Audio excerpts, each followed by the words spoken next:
Hello 9th class बेटा, हम अपना लेसन रीड कर रहे हैं साउंड ऑफ म्यूजिक। हमने इसमें पढ़ा था कि एक लड़की है जो कि बहरी है, बचपन से नहीं थी लेकिन धीरे धीरे कोई नर्व डैमेज हो जाती है उसकी और वो बहरी हो जाती है। तो एवलिन नाम है उसका। वो अपने बारे में बताती है, कहती है कि मैंने स्कूल में कहा कि मुझे म्यूजिक सीखना है तो सब टीचर्स ने मुझे डिस्करेज किया। उन्होंने कहा कि बहरी होके कैसे सीखा जाएगा बेटा, कानों से सीखा जाता है। तो लेकिन एक रॉन फोबस नाम का तबला वादक था जिसने उसकी हेल्प की। उसने उसे म्यूजिक सीखने के लिए कहा कि तुम अपनी बॉडी पार्ट इसमें इन्वॉल्व करो, मतलब अपनी बॉडी से वाइब्रेशन से म्यूजिक सीखना शुरू करो। जैसे जैसे तबला बजेगा वाइब्रेशन होगी, उससे गाना सीखो। तो वो उसमें बहुत मेहनत भी लगी उसकी, लेकिन उसने करके दिखा दिया। अब हम आगे करेंगे। She never look back from that point onwards. इसके बाद उस लड़की ने कभी भी मुड़कर नहीं देखा। She tour the United kingdom. वो यूनाइटेड किंगडम गई टूर पर with A youth orchestra and by the time she was 16। और यूथ ऑर्केस्ट्रा के साथ गई थी वो, मतलब गाने बजाने वाले यूथ बहुत सारे लोग थे, और तब वो 16 साल की थी। She had decided to make music her life. उसने डिसाइड किया कि वो अपनी लाइफ म्यूजिक बना लेगी।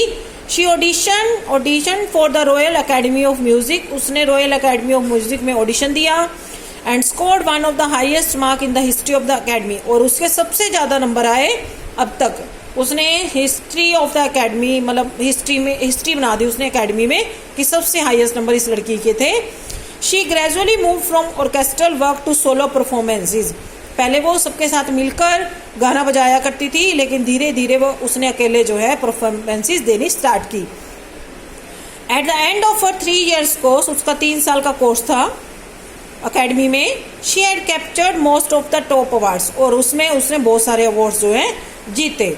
जितने 3 साल उसने काम किया सीखा उतने में उसे, जैसे कोई भी कॉम्पिटिशन होता था, उसे अवार्ड्स भी बहुत मिले। एंड फॉर ऑल दिस, और इसके साथ ही Evelyn won't accept any hint of heroic achievement. Evelyn जो है ऐसा कुछ नहीं एक्सेप्ट करती थी कि उसके अंदर कोई हीरोइक अचीवमेंट है।